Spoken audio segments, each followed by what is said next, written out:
ex wa Chosen Becky dictator Amiri ne ex w'omusajja eyatutte Chosen Becky beekubidde essimu kyekibadde ku lukomo lw'essimu atakulekera tomulekera. Just imagine fena story twajjabyo olunaku olw'eggulo eyali cameraman wa Chosen Becky ne dictator Amiri yatutte Chosen Becky naye omusajja Chosen Becky gwe yatutte already abadde ne mukyala we ana n'omwana kyokka ne dictator Amiri Chosen Becky amulinamu omwana naye baamusuddewo kati munnange kyakoze dictator Amiri X ne X be baaleseewo beekubidde amasimu naye sooka owulire ekibadde mweno olukomo lw'essimu nga sinabeera nga mbikuteerako kankusaba subscribinge onyige ne ku notification bell eyo tojja kubeera nga missing updates naddala nga zino sirwa nokosa Max Media nkujjukize tomuyimbi naye ayagala omurecording oluyimba olwa audio video bakubireko obukubizi ku enamba y'essimu eba Legit Shots bajja sobola nnyo okubeera nga abakikwasaganyiza.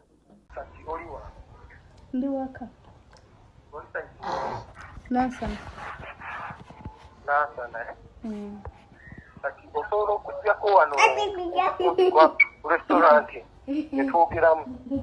Ku restaurant eri side ki? Eri side ki restaurant? Wanja? Eri side ki restaurant yo? Eri wano Mpereeza. Simanyi bulungi Kampala. Eri wano Mpereeza.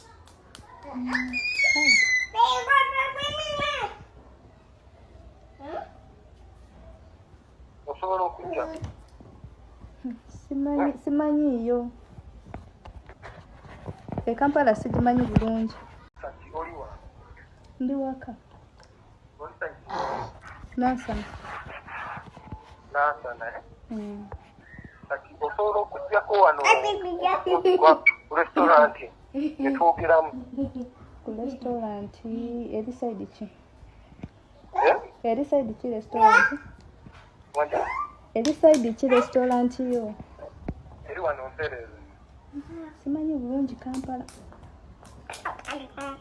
Eri wano Mpereeza.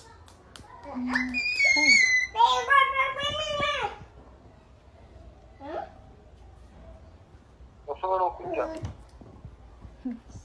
Simanyiiyo. Kampala sigimanyi bulungi.